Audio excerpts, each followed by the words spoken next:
अस्सलाम वालेकुम। Creative writing course का ये सेशन है फेजेस ऑफ राइटिंग की एक समरी। राइटिंग में जैसे कि हमें मालूम है कि उसकी कोई सिर्फ लिखने का अमल नहीं होता, बल्कि उससे पहले और उसके बाद के भी कुछ होते हैं। तो उसकी एक क्विक समरी और रिकैप हम देखते हैं।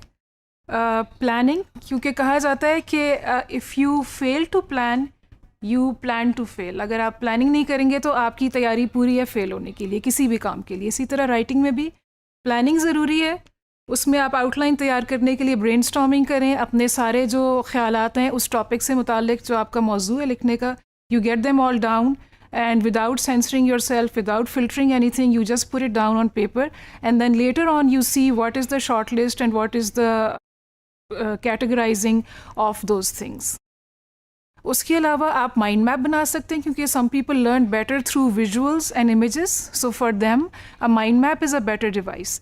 तो वो एक कोई, जैसे आप इमेज में भी देख सकते हैं कि एक कोई खाका है और मेन टॉपिक बीच में है, फिर उसमें से ब्रांचेस निकल रही हैं, उसके जो रेलेवेंट सब टॉपिक्स हैं और फिर सब टॉपिक्स के नीचे जो पॉइंट्स हैं वो आप इस इमेज या डायग्राम के थ्रू कर सकते हैं। उसके अलावा रिसर्च का एक बहुत इंपॉर्टेंट स्टेप है। रिसर्च के बगैर कोई चीज़ नहीं होती, क्योंकि अभी तो आपने ब्रेनस्टॉर्मिंग में अपने आइडियाज़ जो प्री एग्जिस्टिंग थे वो आपने सामने निकाल के रख लिए हैं, लेकिन अब ज़रूरी है कि आप मालूमात इकट्ठी करें, डिफरेंट व्यू पॉइंट्स लें, डिफरेंट पर्सपेक्टिव्स लें, डिफरेंट जोग्राफिकल रीजन्स में क्या है।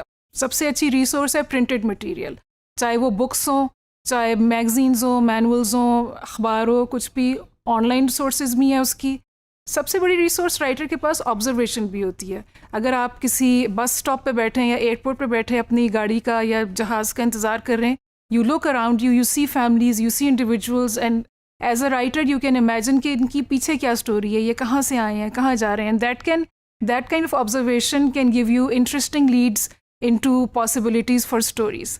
और जहाँ पे आपने कोई फैक्ट्स के ऊपर बेस्ड चीज़ करनी हो, तो उसमें फिर आप एक्सपर्ट से या जिन लोगों का पर्सनल एक्सपीरियंस है उनसे इंटरव्यू भी ले सकते हैं। इंटरव्यू को स्ट्रक्चर करें, उसको भी उसकी अलग से एक तैयारी करें, क्या सवाल पूछने क्या नहीं पूछने, और थोड़ी सी फ्लेक्सिबिलिटी रखें depending on how the conversation goes.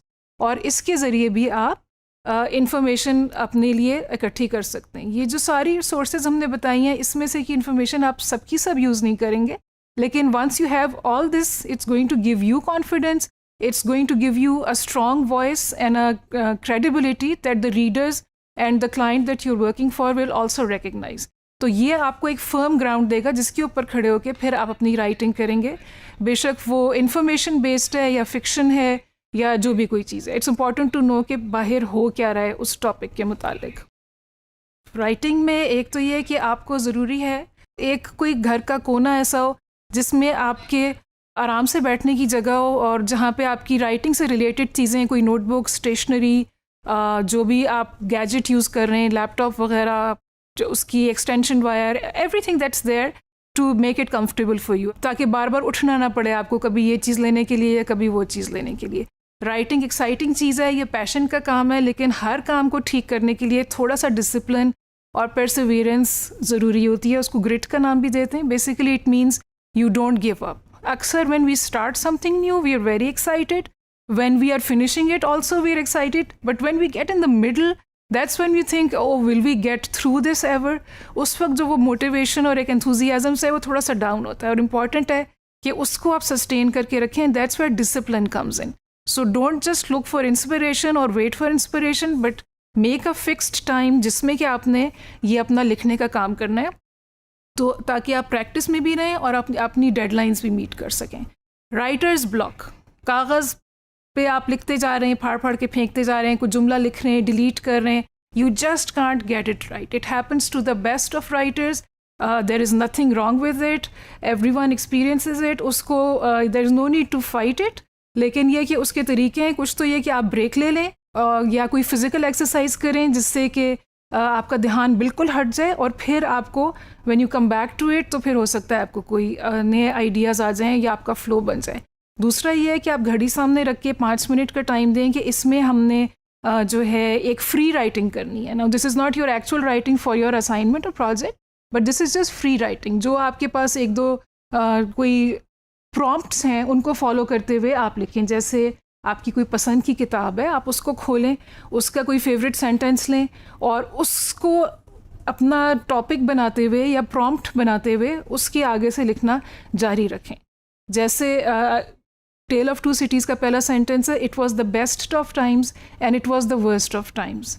इस सेंटेंस को लें और आप आगे लिखते रहें 5 मिनट जो आपके दिमाग में आता है, something like brainstorming but except you doing a full text and not bullet points in this. So that's one way.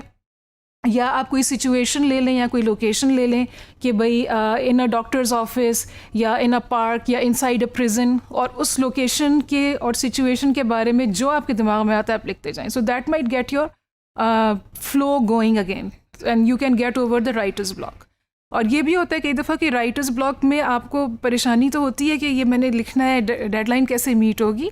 However उस वक्त आपका दिमाग के व्हील्स टर्न कर रहे होते हैं and the mind is in the incubation process. जो आइडियाज़ हैं वो वहाँ पे पक रहे हैं, तैयार हो रहे हैं और फिर वो राइप होके सामने आ जाएंगे, क्योंकि आप सबकॉन्शियसली उसके ऊपर, it's not like you are not working on it, your subconscious is working on it.